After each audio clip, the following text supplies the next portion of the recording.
ॐ अज्ञानतिमिरन्धस्य ज्ञानञ्जनशलाकया चक्षुरुन्मिलितं येन तस्मै श्रीगुरुवे नमः। जय श्री कृष्ण चैतन्य प्रभु नित्यानंदा श्री अद्वैत गदाधरा श्रीवासादि गौर भक्तवृंदा। नमो विष्णुपादाय कृष्ण पृष्ठाय भूतले श्रीमति भक्ति वेदांता स्वामीति नामिने।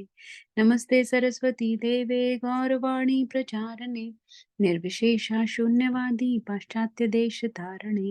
मुखं करोति वाचालं पङ्गुं लङ्घयते गिरिं यत्कृपातमहं वन्दे श्रीगुरुं दीनतारणं। परमानंद माधवम श्री कृष्ण चैतन्य ईश्वरम गुरुवे गौरचंद्राय राधिकाय तदालये कृष्णाय कृष्ण भक्ताय तद्भक्ताय नमो नमः। ओम नमो भगवते वासुदेवाय। ओम नमो भगवते वासुदेवाय। ॐ नमो भगवते वासुदेवाय। ओम नमो भगवते वासुदेवाय।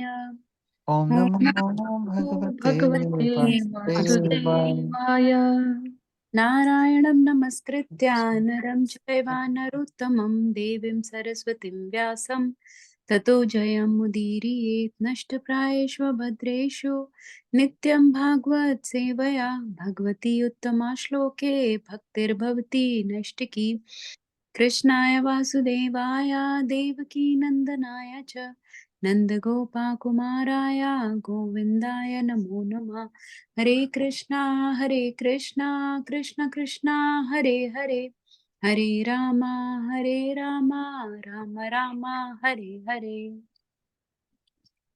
Hare Krishna everyone. Let's get started. Who wants to read and recite this one? I can read, Mataji. Yes, Prabhuji. Yogarandita karmano riddhi yoga Will sorry. Oh, sorry. Okay, Mataji. Yeah, I will read and then you read, right? Sorry.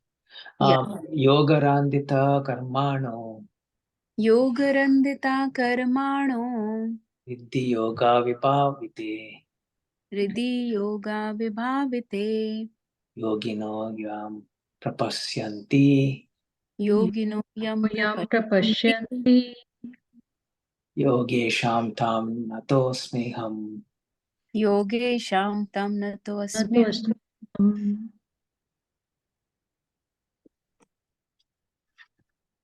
Mataji, should I read the translation? Yes, Prabhuji. I offer my respectful obeisances unto the Supreme, the Super Soul, the Master of all mystic yoga, who is seen in the core of the heart by perfect mystics when they are completely purified and freed from the reactions of fruitful activity by practicing Bhakti Yoga. Purport by Srila Prabhupada. Mataji, I can read one para, right? Yes, Prabhuji. Yeah, you can read the whole thing. It's not very long. Okay. The king of elephant Gajendra simply accepted that there must be someone who has created this cosmic manifestation and has supplied its ingredients.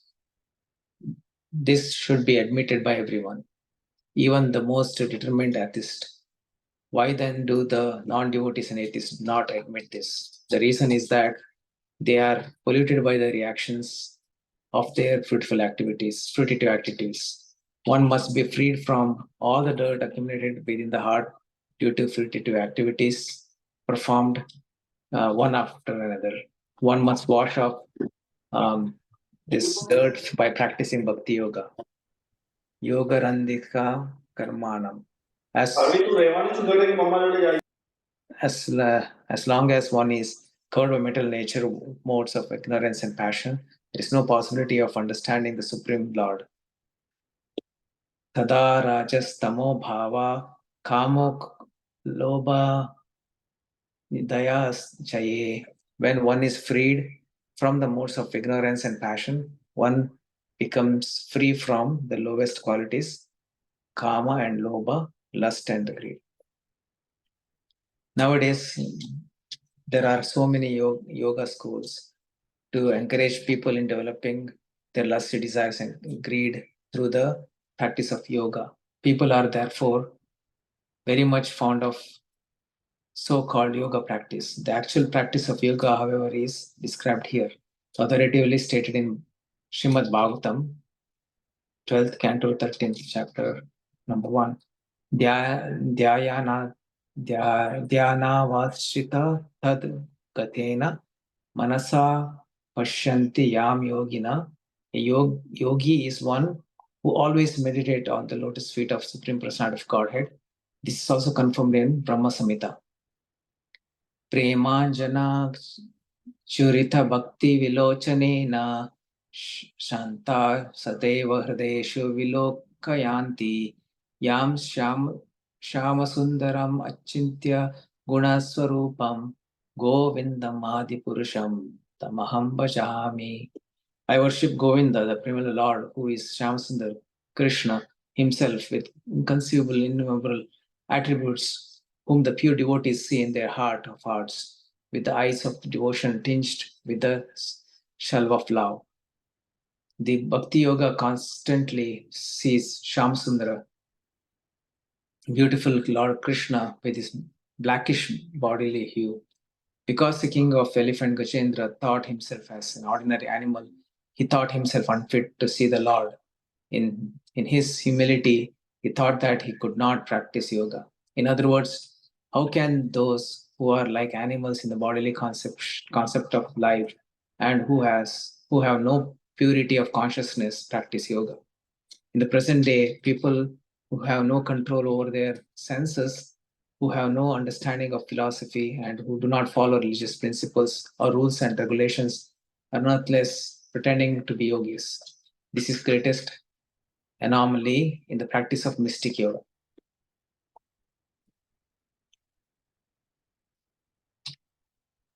Mataji, want me to summarize this or? Yes, Roji, please share your summary and realizations.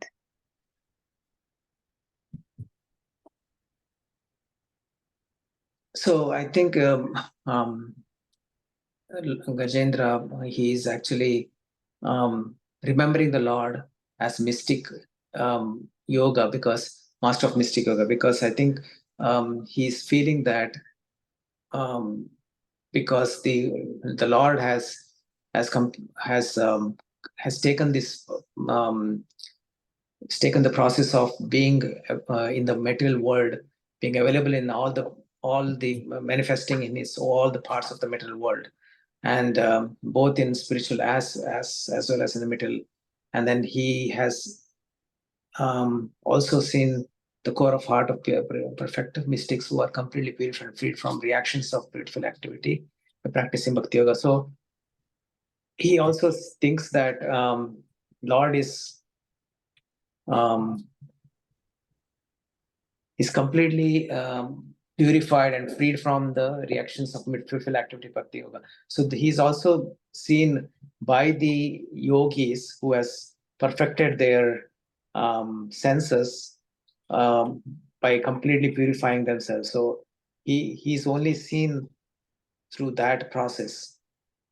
And then what else? The purport says that in purport it is stated that by practicing bhakti yoga, as long as one is covered by metal nature or modes of metal nature, it's not possible to understand Supreme Lord.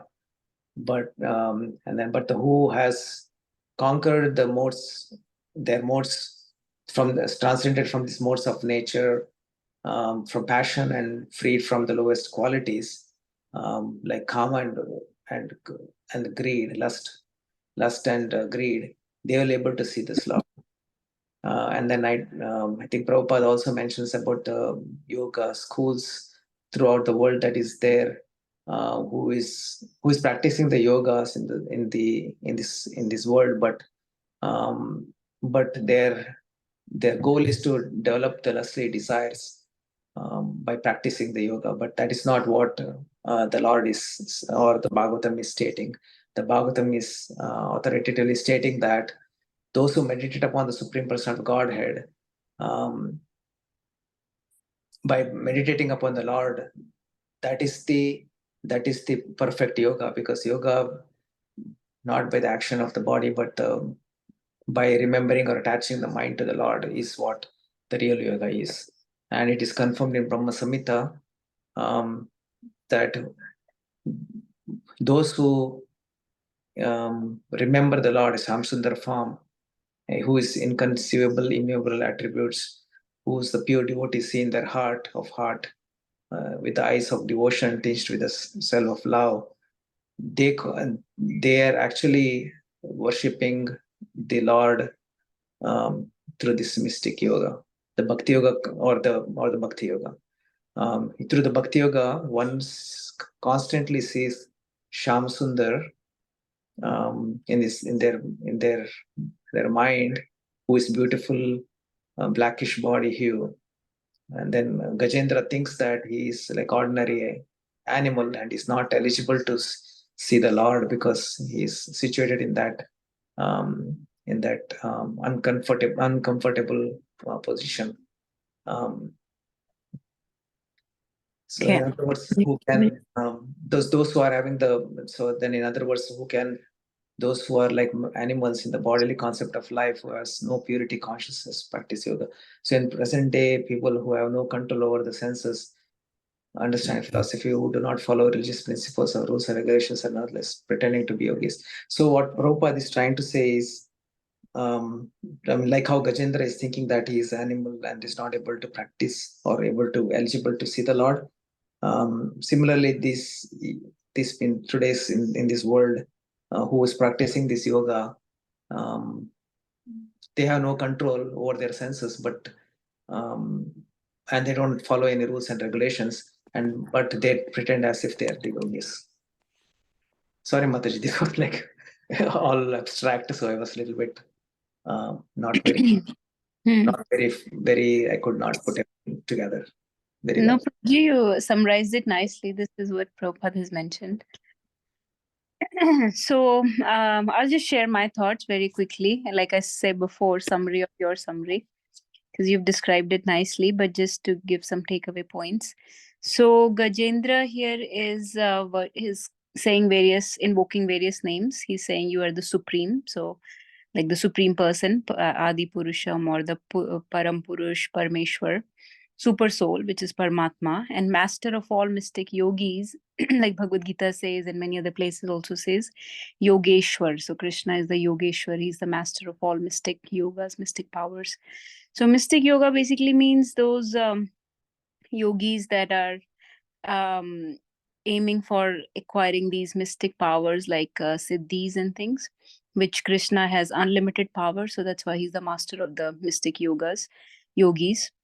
And how are other yogis, Jnani, Dhyani, mystic yogis type of yogis, how are they able to achieve?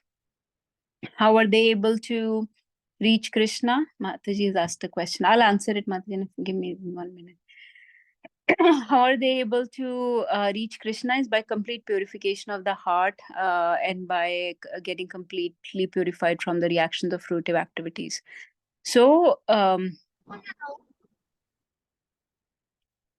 Prabhupada is elaborating on this, that all these other type of mystic yogas, the other yogas, they are they're difficult to practice in today's day and age, because the yoga has practically just been reduced to physical postures.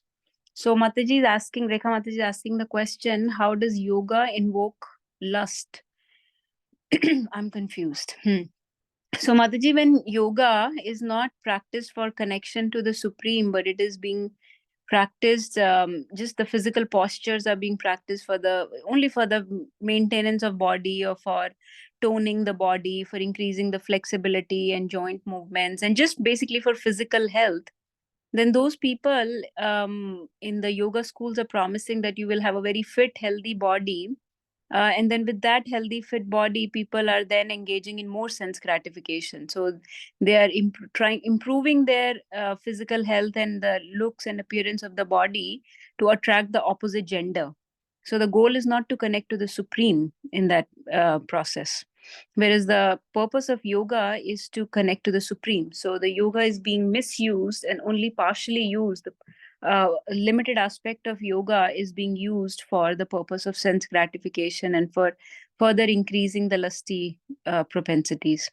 So in that way, Prabhupada is saying that it encourages people in developing their lusty desires, because they're becoming more and more bodily conscious. So, and they're already so bodily conscious, and the yoga, only the physical aspect of the yoga has been taken to improve the body consciousness further, to enhance the body consciousness further. So in that way, I hope that answers.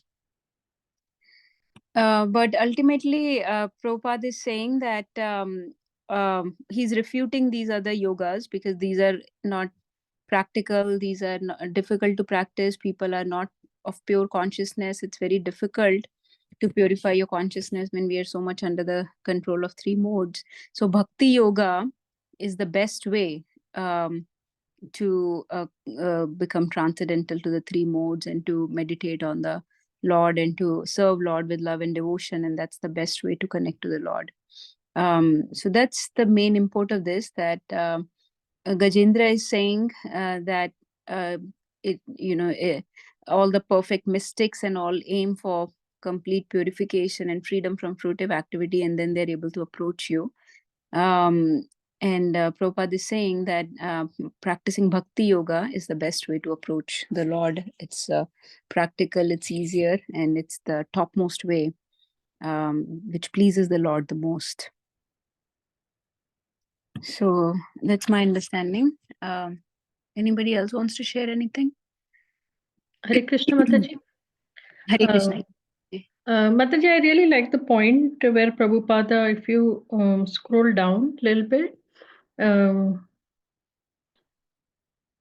yes, where Prabhupada is mentioning that Gajendra, in his humility, he thought he could not practice yoga, and then he compares to human beings who are like animals in the bodily concept of life. Who have no purity of consciousness. How those people can practice yoga? Yes, Mataji. Yeah. So Prabhupada is saying that if Gajendra thinks that he cannot practice yoga, then same thing applies to the humans that are in a very animalistic consciousness. How can they have any? They don't have any purity of consciousness either. So how will they practice all this mystic yoga and other types of yoga? So the only hope is to follow this process of bhakti yoga, serving the Lord with love and devotion. Any other any other points? Okay, let's go to the next one. 8.3.28. Anyone wants to read? I can read, Mataji. Yes, Mataji, please. Is it the long tune? Yes.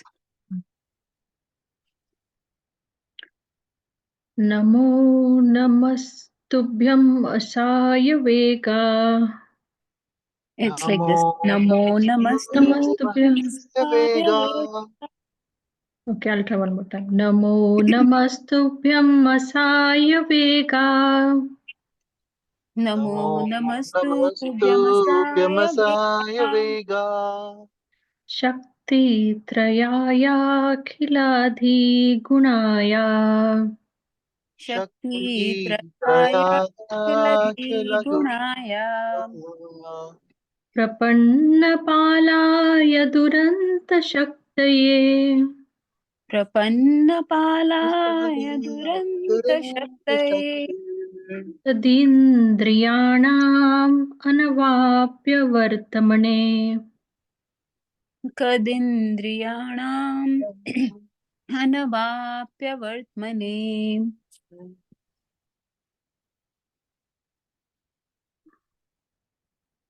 Translation and purport by His Divine Grace Srila Prabhupada. Srila Prabhupada ki jai.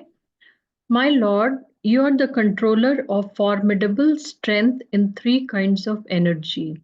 You appear as the reservoir of all sense pleasure and the protector of the surrendered souls.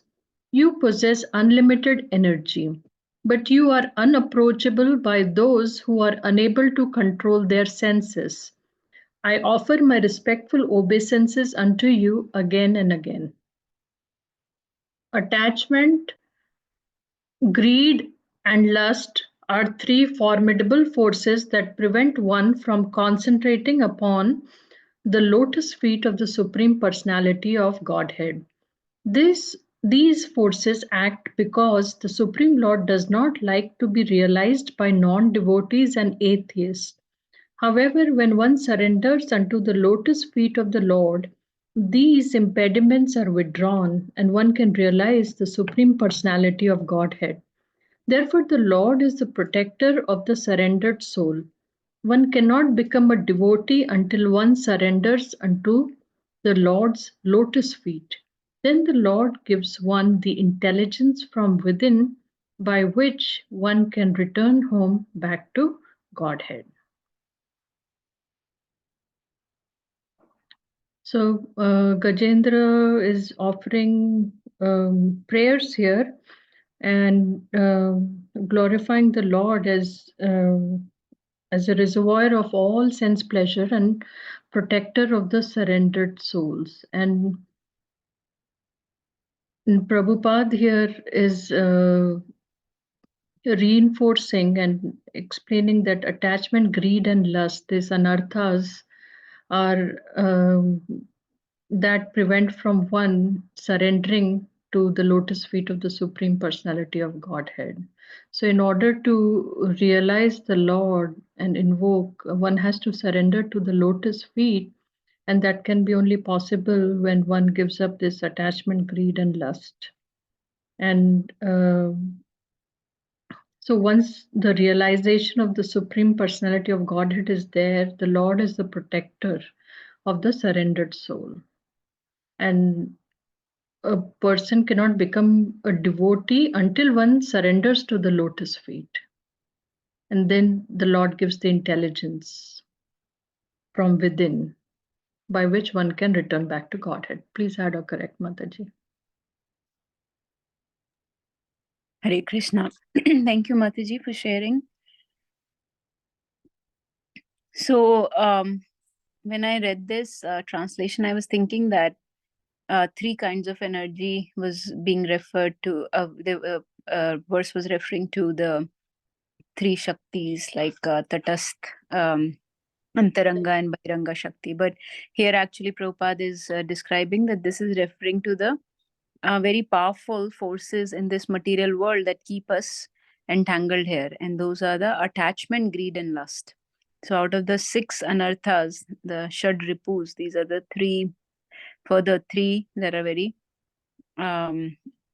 formidable forces. So Kam, Lobh, and Moh, attachment. So he is the controller of those. Then he's a reservoir of all sense pleasures. So that's why he's called Govinda. He's the one that gives pleasure to the senses also. And the protector of the surrendered souls, we know that, possesses unlimited energy. So he's omnipotent, has all unlimited potencies and energies, but unapproachable by those who are unable to control their senses. So that's why sense control, as we are reading Nectar of Instruction, sense control is mentioned as the first verse by Rup Goswami in the Updeshamrit, that those body, mind, and words need to be controlled. And then, so I think these three, attachment, greed, and lust, they we often hear that they should be engaged in the service of the Lord, and that's how they can be purified. Develop attachment to the Lord, to the services, to the devotees, to various spiritual activities. Greed, not greed for this world, like lolyam. We were just reading lolyam is very harmful for bhakti, but greed for Supreme Lord and for spiritual activities is actually very uplifting. And lust or unlimited desires that we have in this world to enjoy, those type of desires should also be dovetailed to give pleasure to the senses of the Lord, because he's the Rishikesha. So it is said that Rishikena Rishikesha Sevanam Bhakti Uchyate. So if we give pleasure to the senses of the master of the senses, then that's called devotional service. So the goal should be to give pleasure to the senses of the Lord. I don't have anything else to share. Anybody else wants to add anything? Realizations, corrections, questions? Mataji, I just wanted to add. Yes, So Prabhuji. this reminds of Chatushloki that I think Prabhuji was reading other day. Tesham satatam yuktanam vajanti priti purvakam dadami buddhi yogam tam yena mam upayanti te. So those who are constantly devoted to serving me with love, I give the understanding by which they come to me. So I think that is what is at Prabhupada is also highlighting here. So therefore, the Lord is a protector of surrendered soul. One cannot become a devotee until one surrenders onto Lord's lotus feet.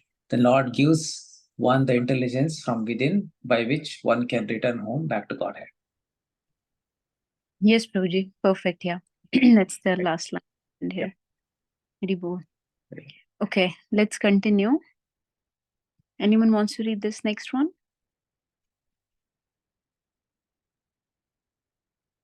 I can read. Yes, Namjan, go ahead. Is this the normal tune? Yeah, like this. Nayam Vedaswam Atmanam. Like that. Ayam Veda Swamatmanam Nayam Vedaswam Atmanam. Yachakaya Diya Atmatam Yachakayam Diya Diyam Tam Tam Durataya Mamayatam Tam Tanduratya Mahatmayam Mahatmyam Bhagwanatam Itosmi Aham Bhagwantam Itosmiham.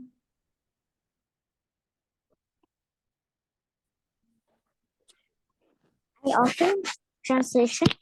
I offer my respectful obeisances unto the Supreme Personality of Godhead, by whose illusory energy the jiva, who is part and parcel of God, forgets his real identity because of the bodily concept of life. I take shelter of the Supreme Personality of Godhead, whose glories are difficult to understand. Purpose. As stated in Bhagavad Gita, every living entity, regardless of whether he be human, demigod, animal, bird, bee, or whatever, is part and parcel of the Supreme Personality of Godhead. The Lord and the living entity are intimately related like father and son. Unfortunately, because of material contact, the living entity forgets this and wants to enjoy in the material world independently, according to his own plan. This illusion, Maya, is very difficult to surmount. Maya covers the living entity because of his willingness to forget the Supreme Personality of Godhead and make his own plan to enjoy this material world. As long as this contamination continues, the conditioned soul will be unable to understand his real identity and will perpetually continue under illusion, life after life. Ato griha kshetra sutopa pitar janaya samoha yamamiti. Bhagavad Gita, Bhagavatam 5.5.8. As long as the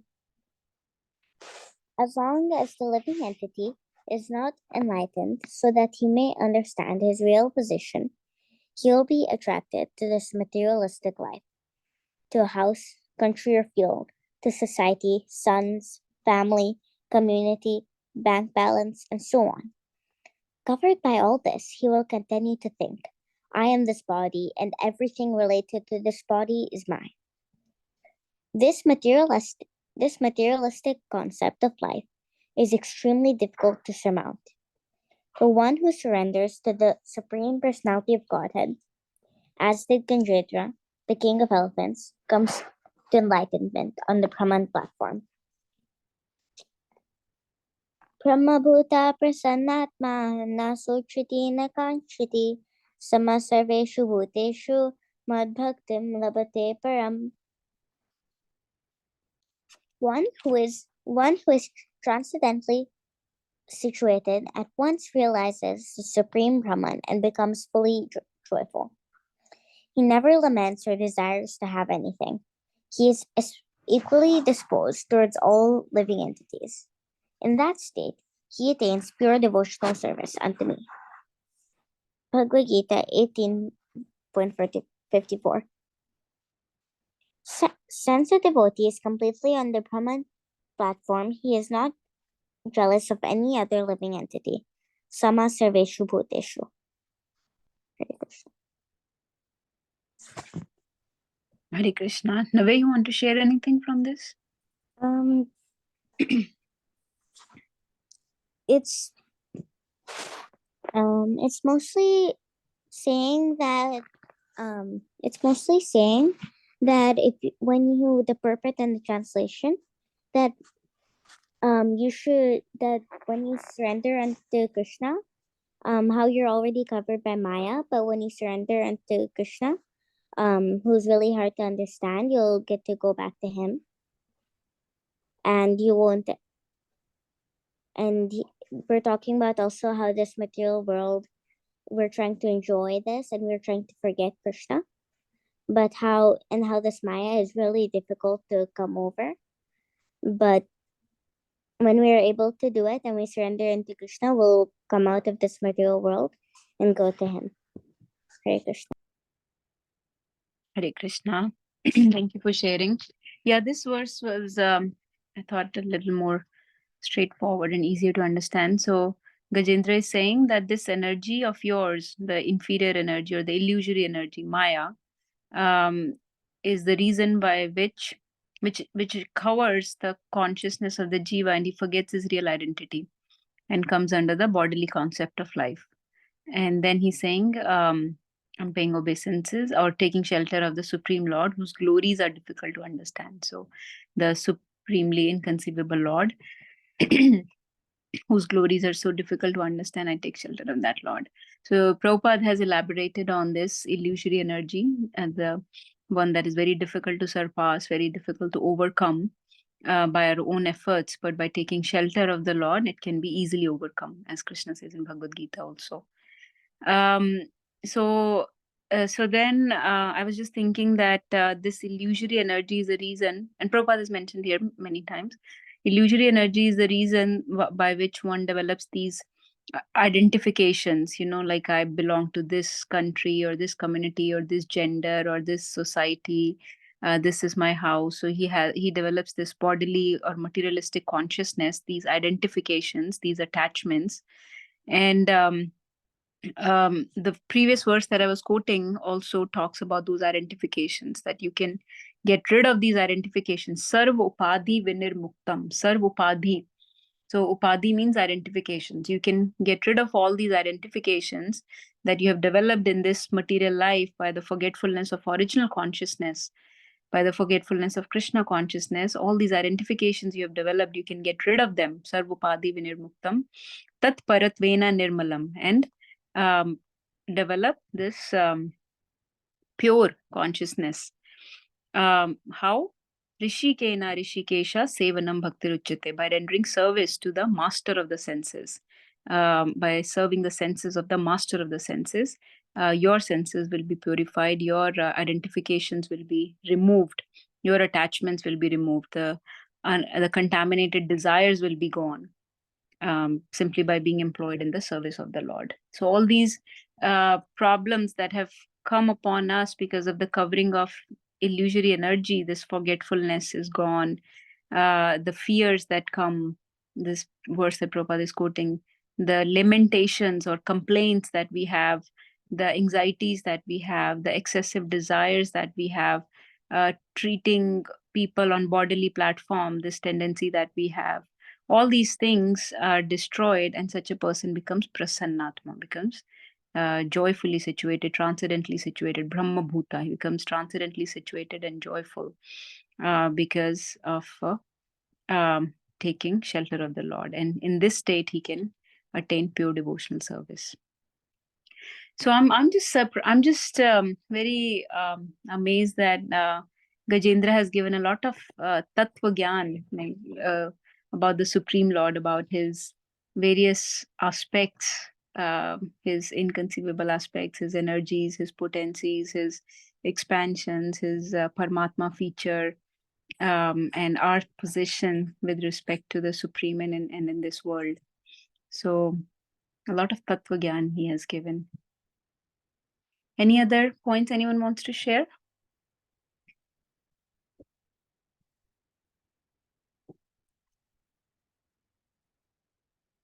If not, let's keep going.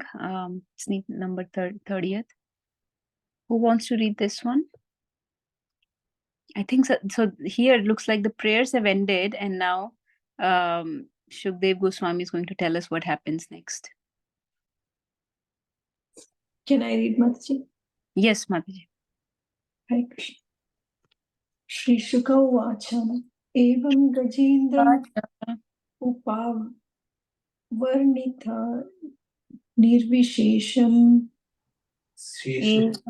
Evam Gajendra Mupavarnita Nirvishesham Vishesham Brahmadayo Vividhalinga Vidhabhimana Brahmadayo Vidhalinga Vidabhina Mana Naite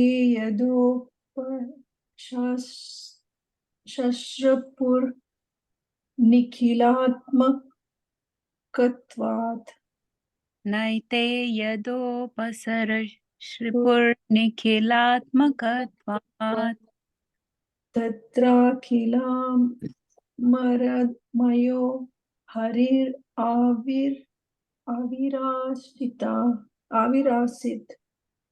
Tatrakilam Aramayo Harira Virase.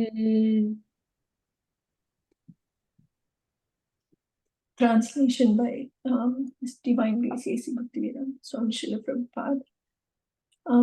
Sri Shukadev Goswami continued, when the king of the elephants was describing the supreme authority without mentioning any particular person, he did not invoke the demigods headed by Lord Brahma, Lord Shiva, Indra, and Chandra.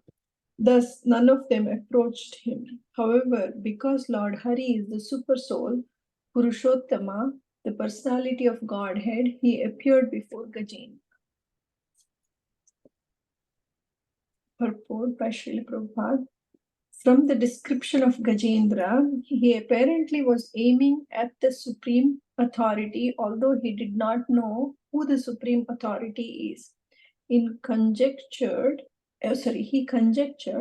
there is a supreme authority who is above everything.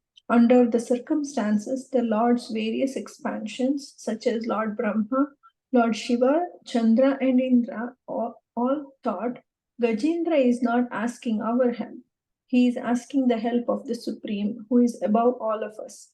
As Gajendra has described, the Supreme Lord has various parts and parcels, including the demigods, human beings, and animals, all covered by separate forms.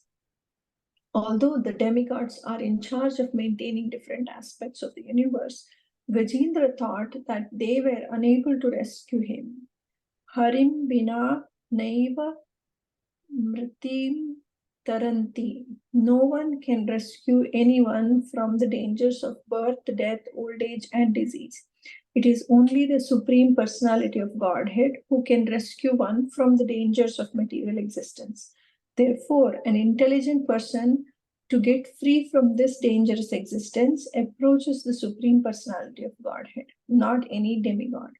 As confirmed in Bhagavad Gita 7.20, Kamaistair Vrita Nana Prapadyante Prapadyantenya Devata. Those who are unintelligent approach the various demigods for temporary material benefits. Actually, however, these demigods cannot rescue the living entity from the dangers of material existence. Like other living entities, the demigods are merely external parts of the Supreme Personality of Godhead's transcendental body. As stated in the Vedic mantras, Sa Atma Angani Anya Devata. Within the body is the Atma, the soul, whereas the various parts of the body, like the hands and legs, are external. Similarly, the Atma of the entire cosmic manifestation is Narayana, Lord Vishnu, and all the demigods, human beings, and other living entities are parts of his body. It may, shall I continue, Mataji? Sure, Mataji. It may also be concluded that since a tree lives on the strength of its root, and when the root is nourished with water, all the parts of the tree are nourished, one should worship the Supreme Personality of Godhead, who is the original root of everything. Although the Supreme Personality of Godhead is very difficult to approach, he is very near to us because he lives within our hearts. As soon as the Lord understands that one is seeking his favor by fully surrendering, naturally he immediately takes action. Therefore, although the demigods did not come to the aid of Gajendra, the Supreme Personality of Godhead immediately appeared before him because of his fervent prayer. This does not mean that the demigods were angry with Gajendra, for actually, when Lord Vishnu is worshipped, all the other demigods are also worshipped. Yasmin tushte jagat tushtam. If the Supreme Personality of Godhead is satisfied, everyone is satisfied. Yathatharor mula Read nishechane. this, Mataji. यथा तरोर्मूलनिषेचनेन तृप्यन्वित स्कन्दभुजोपशाखा प्राणोपहार च यथेन्द्रियाणां तथैव सर्वारणम् अच्युतेज. Thank you, Mataji. As pouring water on the root of a tree energizes the trunk, branches, twigs, and everything else, and as supplying food to the stomach enlivens the senses and limbs of the body, so simply worshipping the Supreme Personality of Godhead through devotional service automatically satisfies the demigods who are parts of that Supreme Personality. Bhagavatam 4.31.14. When the Supreme Personality of Godhead is worshipped, all the demigods are satisfied. Hare Krishna. Hare Krishna. Yes, Mataji, please share some points. So I'll try, Mataji. So mainly here we are understanding, or Prabhupada is teaching us that when like all the devatas, they understand that when Gajendra was calling out for the Supreme Lord, they understood that he's not calling them for help, he's asking the Supreme Lord for help. So they could not take the Supreme Lord's place to come and assist him or protect him. In a way, though, Gajendra knows that no one can help him because only the super soul can help him. Only the Supreme Personality can help him. Like he knows that Rake Krishna, that kind of a thing. Like, only Krishna is the one that's the actual protector. And if Krishna desires to protect, then one will be protected. If Krishna desires to kill somebody, then nobody can protect him from that. So I felt that was another thought that could be associated with this, I guess, but it's not mentioned like that way anywhere here. The other thing I understood is that when the we might request demigods to give us this and that in a material perspective, and they might also give it, but they are giving it only by the strength that the Supreme Lord gives them, like that Krishna gives them. So why why do we have to go to demigods to ask material things? We ask Krishna for whatever we need, and then it is going to be sanctioned or not by Krishna himself. So the other thing that was spoken here is that when you water the roots, the entire plant or tree gets nourished. So when we satisfy the Supreme Lord, then all the devatas get satisfied as well, because Krishna or Vishnu is like the Atma, and all the devatas are the external body parts of the Lord. So when we satisfy the Atma, then the body is nourished. Okay. I think that's everything. Oh, and also, like, when Gajendra prayed to the Supreme Personality, the devatas, they were not upset that he didn't ask their help. They were happy that because Krishna was satisfied, they were satisfied, or they were happy that Gajendra was asking help from the Supreme Lord.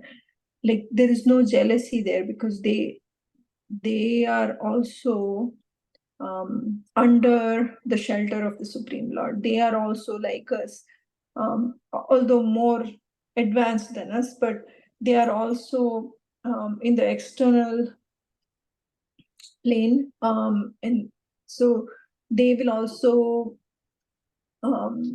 abide by all the rules that the Supreme Personality sets down. So they are not jealous or upset that he prayed only to Vishnu, only to Lord Vishnu to come and help. And I also remembered the story about Durvasa Muni and Draupadi and the Pandavas situation, where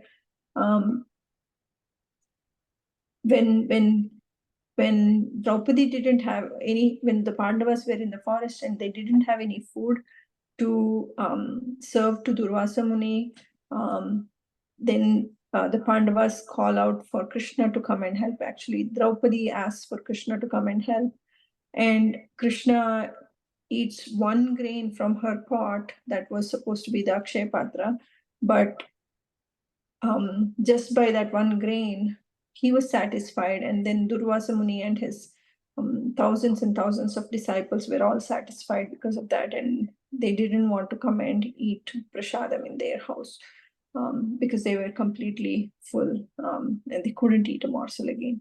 So I remember that part when they said about when Krishna is satisfied, everybody is satisfied. That's all I want to share, Mataji. Thank you. Hare Krishna. Thank you, Mataji. Yes, perfect, beautiful realizations.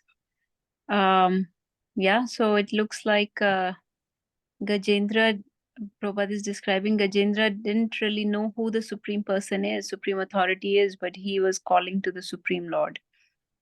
And that's why he's describing all his features, the Purushottam, the super soul aspect, the unlimited powers, unlimited energies, unlimited expansions, and many, all the knowledge he gave was about the Supreme Personality of Godhead. So he's invoking the presence of Supreme Lord. So none of the demigods really thought that it was their jurisdiction to intervene in this case. It was Supreme Lord's place to either protect or not protect this particular devotee. So that's the stance of devotees typically, like we were discussing yesterday also, that Jo Hari Ichha. So agar kuch mangna bhi hai, then you're asking the Supreme Lord, and then if however he decides to give protection, he will give the protection accordingly. It may not be bodily protection. The protection from the Supreme Lord may come in different ways, but if you take shelter of the Supreme Lord, he will give you what is best for you, what is best for your spiritual journey, for your advancement, and not exactly what you need or what you want, but what you need actually. So That's why that's the benefit of taking shelter of the Supreme Lord. So that's the Kevalya Bhakti or Ananya Bhakti, the unalloyed, the pure devotional service, where one seeks shelter of only the Supreme Lord. And also, Prabhupada is also mentioning the fact that they do not have this jurisdiction to give any, to rescue anyone from the dangers of birth, death, old age, and disease. So the power to protect actually is in Lord's hands. So better go to the person who actually has that power to give you what you want. Unlike like I often give the example of Hiranyakashipu, he wasted so much time going to Brahmaji, and Brahmaji did not have what he wanted. So here Prabhupada is quoting Harim Vina Naivam Ritim Taranti, and Mataji also quoted Rakhe Krishna Mare Kaun, Mare Krishna Rakhe Kaun. So, and then later on in the verse somewhere, Prabhupada had mentioned this aspect that he's very near to us because he lives within our heart. And I was thinking of this in a different way, that how it's mentioned in Ishopnishad that Lord is both near and far. So there Prabhupada says that he's far for those who don't take his shelter, and he's near to those who take his shelter. So if one does not take his shelter, then they are just under the jurisdiction of their karma. They have to tolerate their karmic reaction. Whatever is meant for them, whatever they deserve, they will get that. Because they're not seeking shelter of the Supreme Lord. So then the Lord also stays aloof and far. But for those that take shelter, Supreme Lord is very near actually. And he comes running or flying in this case.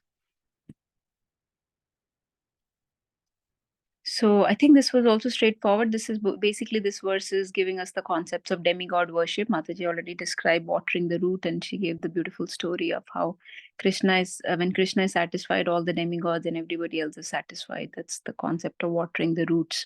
And Prabhupada has given this verse to share that point, how one should water the roots of the plant to nourish the whole plant, and we don't need to separately give water to each and every twig or leaf or flower or branch. You just water the roots, and Krishna, being the cause of all causes, is the root of the whole tree. So if he's satisfied, then everything else is satisfied. I think if you're all okay, we can keep on because we're running out of time. And I would like to finish this if possible. Let's see. Yeah, these are not very long, so I think we can. Let's read number 31. Anyone wants to read this?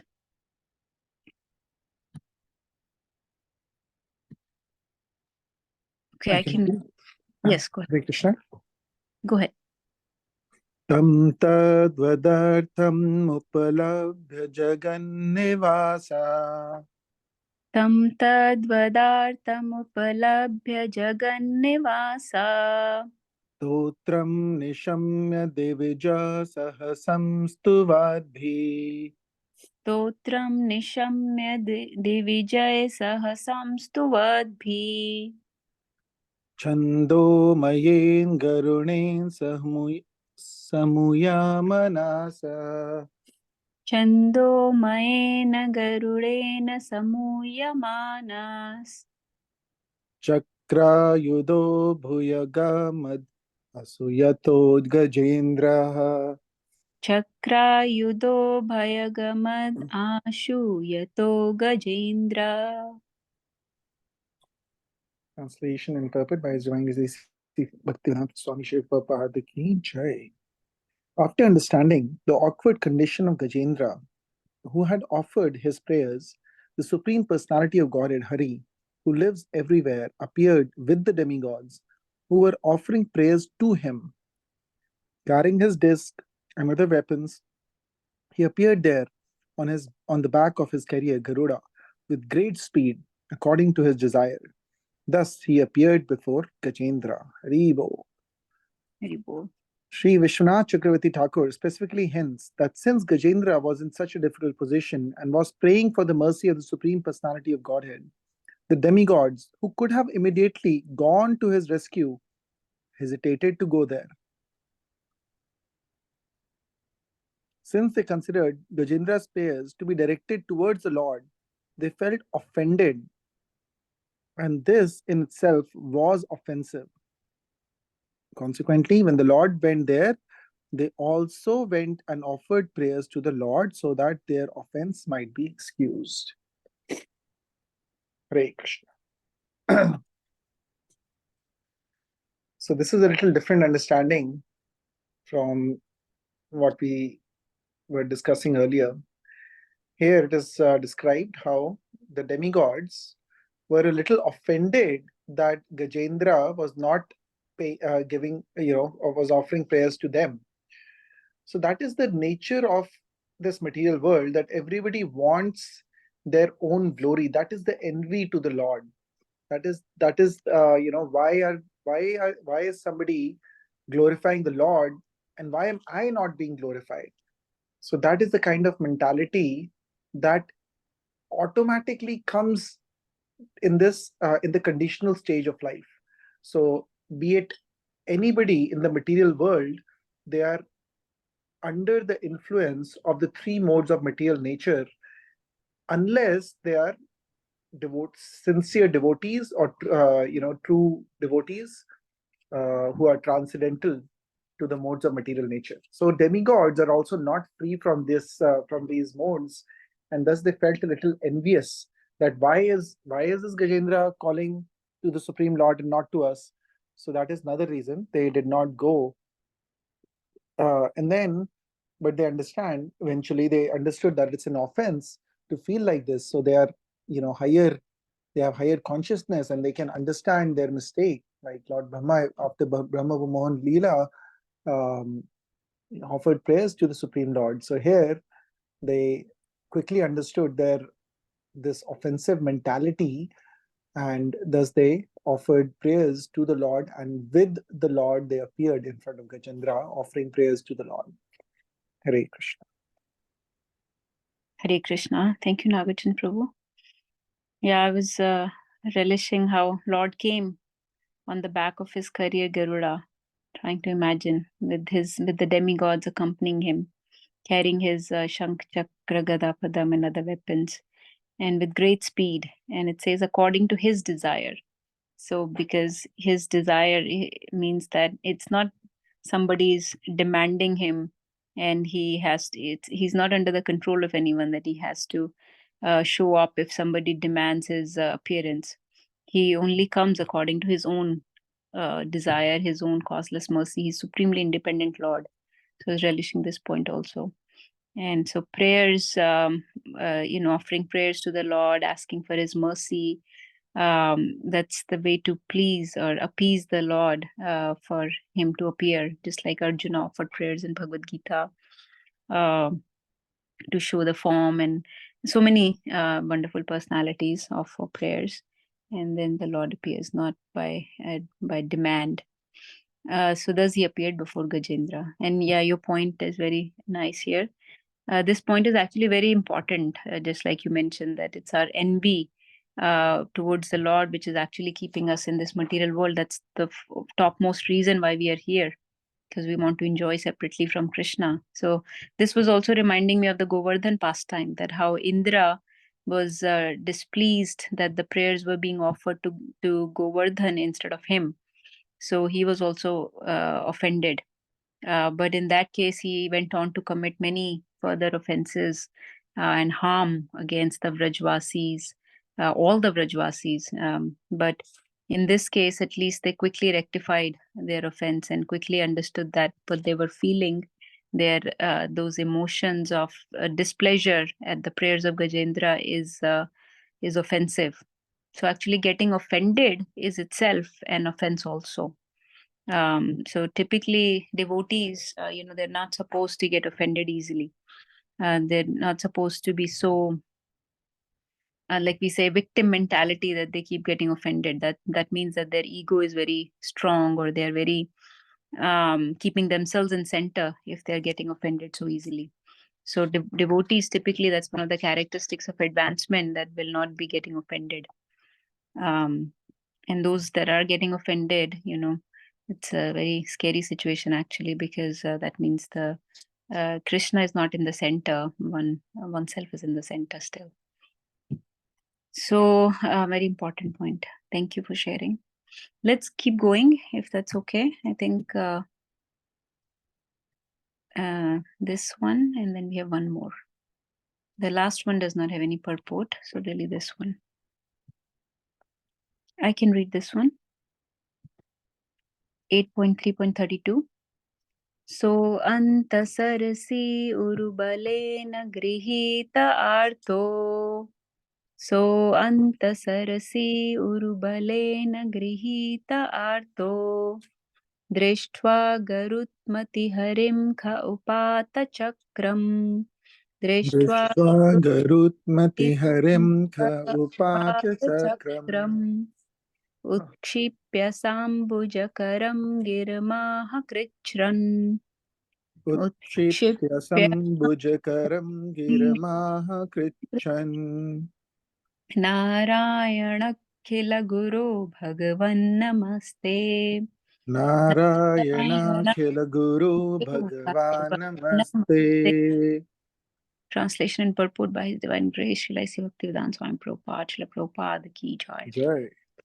Gajendra had been forcefully captured by the crocodile in the water and was feeling acute pain. But when he saw that Narayan, wielding his disc, was coming in the sky on the back of Garuda, he immediately took a lotus flower in his trunk and, with great difficulty, due to his painful condition, he uttered the following words: O my Lord Narayan, Master of the universe, O Supreme Personality of Godhead, I offer my respectful obeisances unto you. Purport. The king of the elephants was so very eager to see the Supreme Personality of Godhead that when he saw the Lord coming in the sky, with great pain and in a feeble voice, he offered respect to the Lord. A devotee does not consider a dangerous position to be dangerous, for in such a dangerous position, he can fervently pray to the Lord in great ecstasy. Thus, a devotee regards danger as a good opportunity. Tatte nukampam susamikshmana. When a devotee is in great danger, he sees that danger to be the great mercy of the Lord, because it is an opportunity to think of the Lord very sincerely and with undiverted attention.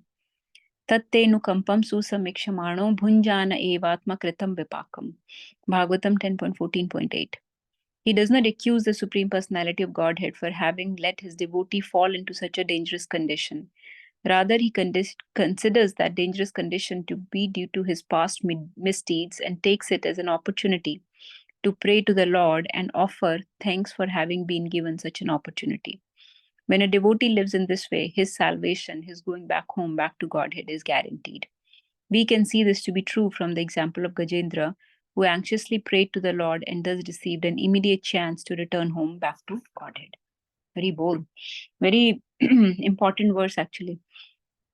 So here, what is happening is, so we know that Gajendra was captured by crocodile. He was in a lot of danger, a lot of pain, very feeble, was losing strength. And now he saw the beautiful sight of Narayan wielding his chakra, his disc, coming in the sky on the back of Garuda. So what did he do? So first of all, I want everyone to notice this point, that he took a lotus flower in his trunk and offered this in his painful condition. So that beautiful painting, we always see that Gajendra is holding holding a lotus flower in his trunk that he just plucked from the pond in which they were fighting. So this is very important to make a note of, that whenever we see Lord, whenever we come in front of the Lord, we should make some offering. And Krishna has told us, Patram Pushpam Phalam Toyam Yomi Bhaktya Prayachitadam Bhaktim Uparatam Ashnami Pratatmana. But anything is fine. Like even if you don't have a Patram Pushpam Phalam Toyam, you can offer at the minimum obeisances, you can offer some prayers. So, Hey Krishna Karuna Sindhu, we can say that. We can say, if it's God, Nitai DT, accordingly you say the prayers. If it is, Radha Krishna, you say accordingly those prayers, like that. You can offer a verse, you can offer a song, you can offer some kirtan, Hare Krishna Mahamantra in front of the deities, but they will be pleased by any small offering from their beloved devotees. That's one point to notice. And second point, and most important, is that Prabhupada is highlighted in the whole purport is how a devotee deals with difficulty. And this, very, very quickly, I'll just summarize few aspects of this. Number one, when devotee is in difficulty, he knows that he understands that this is a reaction to his past sinful actions. So he thinks that my sinful reactions are being eliminated now, they're being curbed. So basically, हमारे कर्म cut रहे हैं, right? So, and Lord is so merciful that maybe I deserved much worse, and He has reduced my pain, He has reduced my sinful reactions and giving me only this much.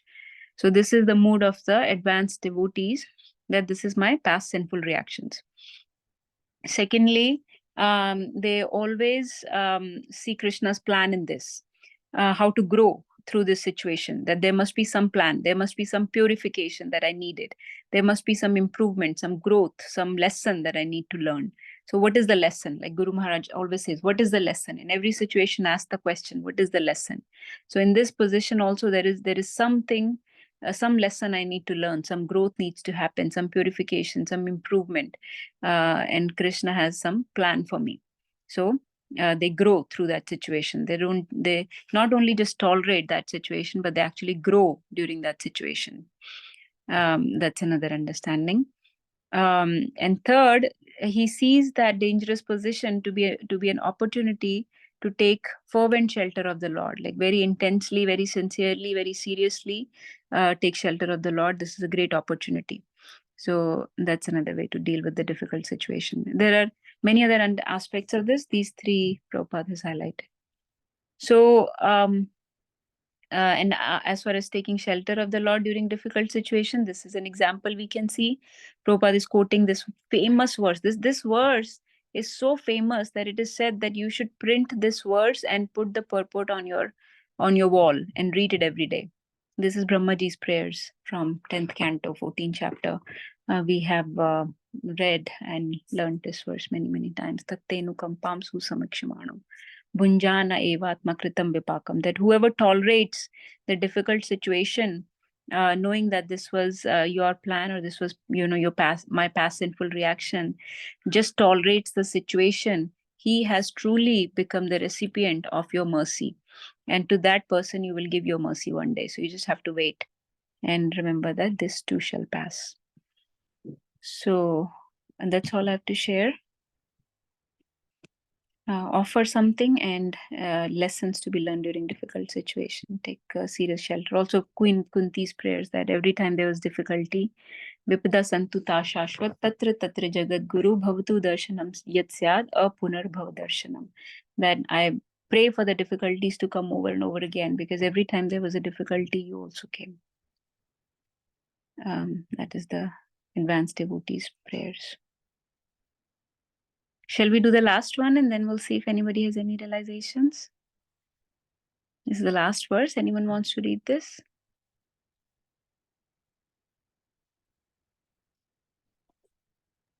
Mataji, I can try. Yes, Mataji, please go ahead.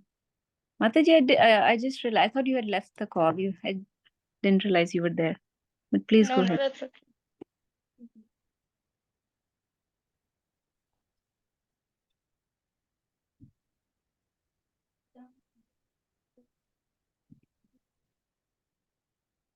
This is like Brahma Samhita's tune. Tam vikshaya piditam ajasahasa vetirya. Like that. Okay.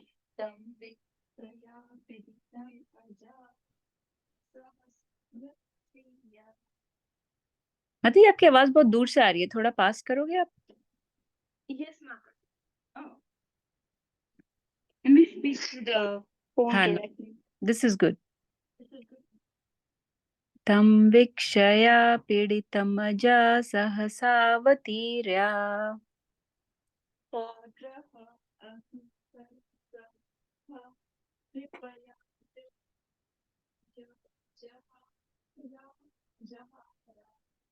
Sagrahamashu sarasa kripayo jahara.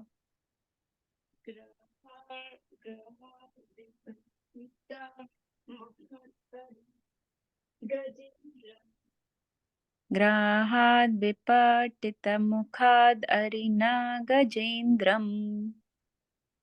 Sampayata Hari Ucha Sampashyatam hariramo muchad उचीर्याणाम। माता जी अभी भी थोड़ा दूर से आ रही है, अब थोड़ा सा पास लाके कुछ चेंज करके ट्राई करो।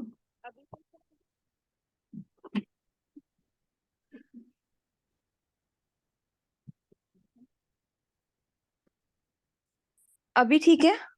हाँ, this is perfect. Right. Thereafter, seeing Gajendra in such an aggrieved position, the unborn Supreme Personality of Godhead, Hari, immediately got down from the back of Garuda by his causeless mercy and pulled the king of the elephants along with the crocodile out of the water. Then, in the presence of all the demigods who were looking on, the Lord severed the crocodile's mouth from its body with his disc. In this way, he saved Gajendra, the king of the elephants. Hari Hari बोल। Hari Wonderful. bol. Well, this is the end. This is Bhaktivedanta purport. So the 8th canto, 3rd chapter of Srimad Bhagavatam, entitled Gajendra's Prayers of Surrender. This is wonderful. So yeah, this is straightforward, right? This is self-explanatory. Lord basically pulled them both out and killed the crocodile. In this way, he saved Gajendra. So, Shri Gajendra Prabhu ki jai. Jagat Guru Srila Prabhupada ki jai. Granth Srimad Bhagavatam ki jai. Jai. Okay, anybody wants to share anything? I think these were beautiful prayers, and reading them in Kartik was very, very helpful, and reading them in all of yours association with all of you sharing your realizations and your comments, your points, your understanding was very nice. I got to learn a lot. Thank you so much. Really appreciate each and every one of you. Thank you to you, Mataji, for doing these classes during the Kartik month. Otherwise, it wouldn't be possible. Us reading on our own. I just wanted to read, and you all facilitated it, Mataji. So Krishna also facilitates. So Yeah, thank you so much. Yes. Today was my first class. I was in duty, so I missed it. Sure, no problem. Just read on your own, and if you have any questions, you can ask me or you can look at the videos. But yeah, we basically shared just our understandings and just a summary of purports. We just highlighted the main points. But what I understood, the main point is that even though the situation may seem very dire, very difficult, hopeless situation, we should not feel hopeless, because in this material world there will always be difficulties. This is a place of miseries. This is dukhalyam, and especially for devotees, it is. This last verse that I read one before, I think that's very important, that they do not lose hope. Their faith should grow. Prabhupada also mentioned in that verse one point, which I did not mention, that other people will complain to the Lord in that situation, ki Bhagwan ne mujhe kyun nahi bachaya. But actually, the devotees will hold on to the Lord even harder, even stronger. And I often give the example that when you're crossing the street, let's say there are a lot of cars and all coming, you're walking with your parent. Will you leave their hand in that time, or will you hold their hand stronger? You will hold their hand even harder. You may even climb in their lap. So you have to take really intense shelter of the Lord in difficult situations, not the other way. Intense, seriously, sincere sadhana and sincere practice of bhakti, sincere association of devotees. Hold the hands of devotees, because through devotees Lord is guiding. So hold the hands of devotees very strongly, because that they are the representatives of the Lord, and that's how one can cross these difficulties, this difficult bhavsagar, this material world. Could you hear me? Yes, Mataji. Oh, sorry. Okay. So yeah, that's I think the main takeaway point for me, that Gajendra was in so much difficulty, and of course, his situation is actually different from us, because one, he's in animal body, and secondly, he has practiced in the past life in remembering the prayers, and thirdly, he was very much attached to sense gratification, as is evident from his association of many she elephants. um, but to be honest, our situation is not very different either. We are also attached to a lot of sense attachment, a lot of sense gratification, and various fruitive activities. We also have animalistic consciousness. We are also trying to remember the sadhana practices, the prayers, the spiritual path that the devotees have shown us in this life. So we are also constantly trying to remember. But when the difficulty comes, when the real examination comes, the test comes, then all your daily practices will be helpful then at that time. So Right.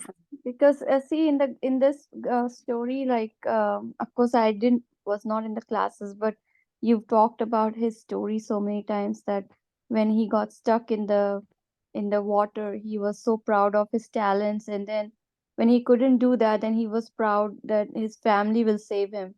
But even they turned away, and we also like this in our lives. You know, we always proud of our talents or proud of our friends, of our family, or proud sometimes that we have influential people on our side. But in the end, nothing works. It's just the mercy of Lord.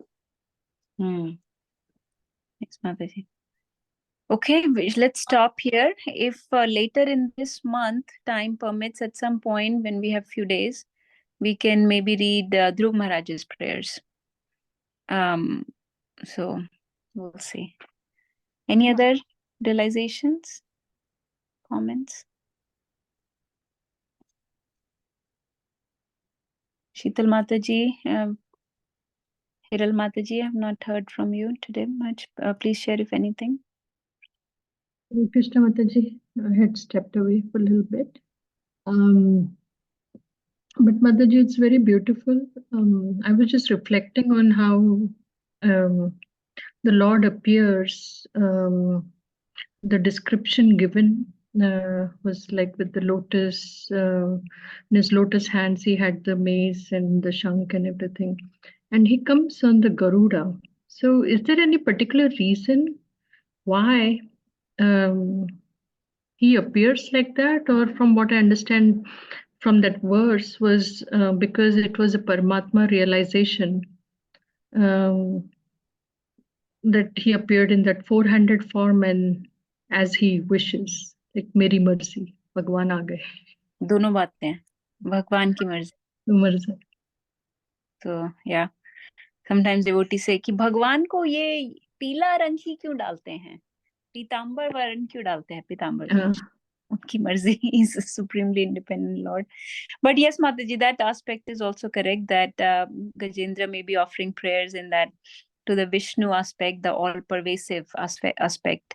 If you see, he's glorifying mostly that type of aspects of the Lord. His omniscient, omnipresent, omnipotent form, the all-pervasive. Vishnu means all-pervasive. So all form, the Paramatma form. And so maybe that may be the reason why Lord comes in that Vishnu Murti as a Vishnu form. But yeah, this is what is described. So what else? Any other? Mataji, crocodile का क्या हुआ बाद में? Crocodile की आगे past story तो बताइए next chapter में. Let me. Crocodile and Gajendra both नहीं इससे पहले, sorry, पिछले chapter में not. So we can read. कहीं पे था मैंने पढ़ा था इसमें second या third chapter में second chapter में हुआ I think. And that Yeah, who next chapter, my Mataji. So the crocodile goes back to Gandharva. He was a Gandharva.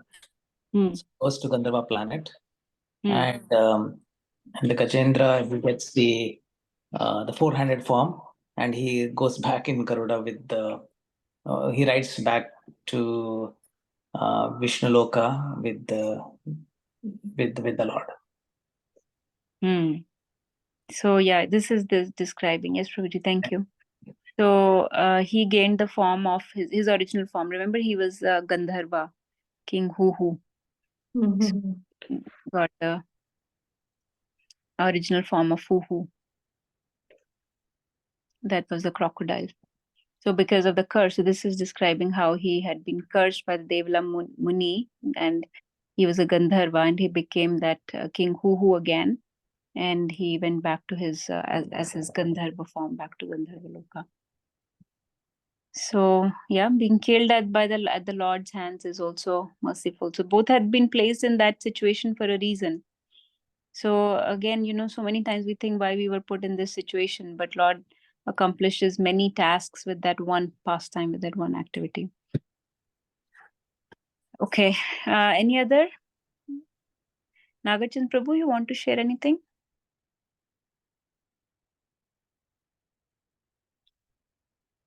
Mataji, I have one question about. Sorry, go ahead. Go ahead, Prabhuji. Yes, sir. Go ahead, Prabhuji. I didn't have much to share. Please go ahead. Yeah, I was thinking like which planet this happened. Is it in the Earth or in No, different Prabhuji. This is No, from a different planet. It was mentioned somewhere. like exactly in the where that mountain was there. Mandara mountain? Mandara Nahi, mountain. Yes. not Mandara. That, The that whichever mountain. Gandhamadan Oh, mountain. Gandhamadara Gandhamala. mountain. Hmm. Okay, okay. So that's near Kailash, I think it said. One of the. Okay. It was mentioned. We had read this before. So not in Earth then. Okay. No. Not in it. So Hare Krishna, yeah, I just wanted to thank Narangi for taking up this, and so that we could engage ourselves more in during this month of Kartik. Yeah. It's easy Thank to you. Yeah. waste Sorry, time so easily. not a Gandhamadan, Trikut mountain. Gandhamadan was the one we were reading in the morning where Maharaj Priyavrata was doing the. So I'm getting confused between the two mountains. This mountain is the Trikut mountain. This was somewhere else. This was in the midst of the ocean of the milk. Yeah, that was in the Ocean of- north. yes. So this is in the valley of Trikut. There's a garden named Ritumat. Okay, yes, sorry. Please go ahead, Nagarjun Prabhu. No, just was saying that this was good discussing, because otherwise, we just waste time at time. So this was nice actually to engage more in Srimad Bhagavatam discussions. Utilizes the time for us. Thank you. Yes. Okay, so let's stop. We'll stop for today. We'll see if there is any time later on in the month. We have a couple days or so. We can do some other prayers. Bhagavatam is full of prayers, and we should really read those prayers. Sometimes we just want to read the story and we want to get these facts, but actually, that's not the point of Bhagavatam. We don't need to necessarily focus. I mean, story is important, yes, but I think the more important aspect of the Bhagavatam is the prayers. And Bhagavatam is full of prayers after prayers of great devotees, because that tells you the mood of the devotees, that tells you how to offer prayers, what to ask for, their humility you acquire. It's same concept as Vaishnav bhajans, how we should be singing Vaishnav bhajans. So this is also the same concept. We should be reading these prayers. I was telling Nagarjun Prabhu the other day, even Indra's prayers after the Govardhan Leela happens, Indra's prayers are very beautiful.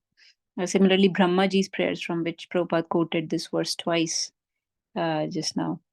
A very beautiful Brahmaji's prayers. Last Kartik, we had read Uddhav Geet and we had read Brahmaji's prayers actually. So there's a lot. Bhagavatam is a nectar. It's deep. It's unlimited. A nectar of ocean. So the deeper you go, the more jewels you will get. So we need to go deep into Bhagavatam. All right. Thank you everyone for joining.